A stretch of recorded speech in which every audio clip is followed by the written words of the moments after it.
మన ఆఫీసుల్లో కొన్నిసార్లు ఒక రకమైన నెగటివ్ ఫీలింగ్ వస్తుంది కదా. పైకి అంతా బాగానే ఉన్నట్టు అనిపిస్తుంది, కానీ ఎవరో ఒకరి వల్ల మొత్తం వాతావరణం ఏదోలా బాగోనట్టు అనిపిస్తుంది. ఈరోజు మనం ఆ కనిపించని ప్రమాదం గురించే కొంచెం లోతుగా మాట్లాడుకుందాం. మీలో చాలామందికి ఇది అనుభవమయ్యే ఉంటుంది. ఒక మీటింగ్ తర్వాత ఒక వ్యక్తి అబ్బా ఎంత తెలివైనవాడు, ఎంత సమర్థుడు అనిపిస్తుంది. కాని అదే టైంలో మనలో ఏదో శక్తి తగ్గిపోయినట్టు, కొంచెం కన్ఫ్యూజ్డ్గా, చెప్పలేని ఒక భయంగా ఉంటుంది. వాళ్ళు ఉన్నచోట అంతా కాస్త అస్థిరంగా అనిపిస్తుంది. ఇంత విరుద్ధమైన ఫీలింగ్ ఎందుకొస్తుంది? దీని వెనక అసలు కథేంటి? ఈ సమస్యకు అసలు కారణమేంటంటే ఒక పెద్ద భ్రమ. మనం దేన్ని చూసి అట్రాక్ట్ అవుతామో, దేన్ని మెచ్చుకుంటామో, సరిగ్గా అక్కడే అసలు పొరపాటు జరుగుతోంది.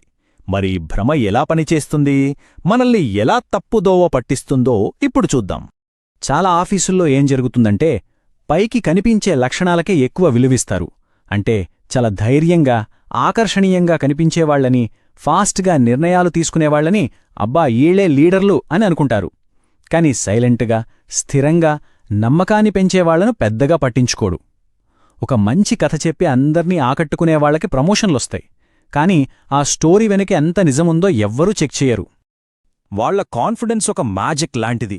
అంత ధైర్యంగా ఒక మాట చెబుతున్నారంటే అందులో ఖచ్చితంగా నిజం ఉండే ఉంటుందని మనం నమ్మేస్తాం. వాళ్ల కథ చెప్పే తీరులోని ఆ ధైర్యం మనల్ని ఎంతలా ఆకట్టుకుంటుందంటే అందులో ఏమైనా లాజిక్ మిస్ అయిందని ప్రశ్నించే ఆలోచన కూడా మనకు రాదు. దీన్నే హ్యాలో ఎఫెక్ట్ అంటారు. అంటే వాళ్లలో ఉన్న ఒక్క పాజిటివ్ క్వాలిటీ, ఫర్ ఎగ్జాంపుల్ ఆకర్షణ, వాళ్ల మిగతా లోపాలన్నింటినీ కవర్ చేసేస్తుంది. వాళ్లలో జాలి, దయలాంటివి లేకపోవడాన్ని మనం బలహీనతగా చూడము. పైగా ఎంత టఫ్ సిచ్యువేషన్లో అయినా సరే కఠినంగా ఉండగలడు, ఇతనే అసలైన లీడర్ అని పొరబడతాం. ముఖ్యంగా ఏదైనా కష్టాల్లో ఉన్న కంపెనీలు ఇలాంటి బలమైన నాయకుల కోసమే వెతుకుతూ వీళ్ల వలలో ఈజీగా పడిపోతాయి. ఈ భ్రమను వాడుకోవడానికి వాళ్ల దగ్గర ఒక పక్కా ప్లాన్ ఉంటుంది.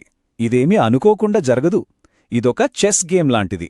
ప్రతి మూవ్ చాలా జాగ్రత్తగా లెక్కలేసుకుని వేస్తారు. ఆ సీక్రెట్ స్ట్రాటజీ ఏంటో ఇప్పుడు తెలుసుకుందాం. వాళ్లు వాడే మెయిన్ వెపన్ సైకోపాథిక్ ఫిక్షన్. సింపుల్గా చెప్పాలంటే, ఒక కంపెనీకి ఎలాంటి ఎంప్లాయీ కావాలో వాళ్లు సరిగ్గా అలాంటి వాళ్లుగా మారిపోతారు. అది ఒక ముసుగు అనమాట. కంపెనీకి నచ్చే ఆ ముసుగు వెనుక తమ అసలు రంగును, నిజమైన ఆలోచనలను దాచేస్తారు. ఇది చాలా సిస్టమాటిక్గా జరుగుతోంది. ఫస్ట్ ఎవర్ని పావులా వాడుకోవచ్చు, ఏ బాస్ అండ దొరుకుతుందో చూసుకుంటారు. తర్వాత ఆ కంపెనీకి నచ్చే ముసుగు వేసుకుంటారు. ఆ తర్వాత మెల్లగా ఒక్కొక్కరితో పర్సనల్గా మాట్లాడి అందర్నీ తమ సైడ్ తిప్పుకుంటారు.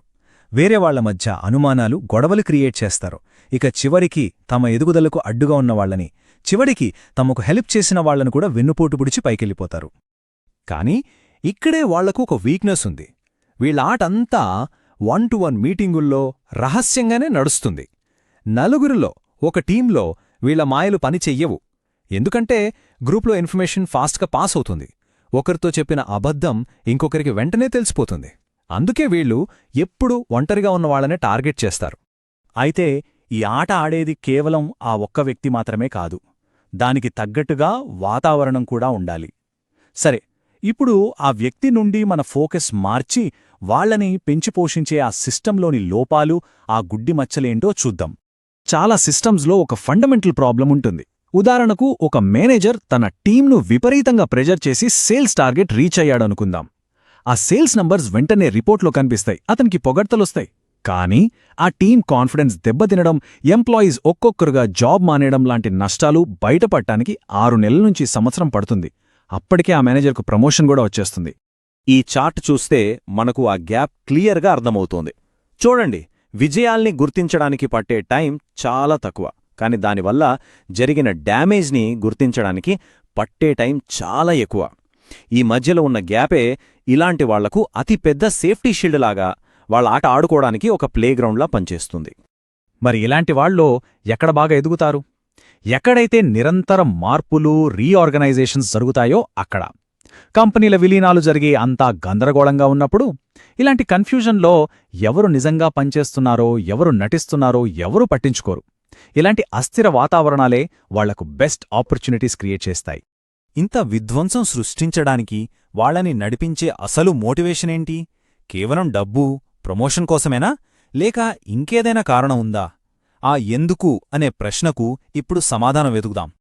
వాళ్ళ ప్రవర్తన వెనుక కేవలం డబ్బు లేదా పదవి మాత్రమే ఉండదు. వాటికంటే లోతైన, బలమైన ఎమోషనల్ కారణాలుంటాయి.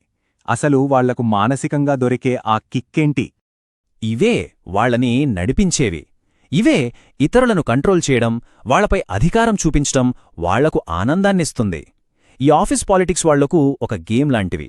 అందులో గెలవడం ఒక థ్రిల్. వాళ్లు చేసే పనులకు గిల్టీగా ఫీల్ అవ్వకపోవడం అనేది వాళ్లకొక ఫ్రీడమ్, ఒక సూపర్ పవర్ లాంటిది. వీటికి కంపెనీ గోల్స్తో ఏ సంబంధం ఉండదు.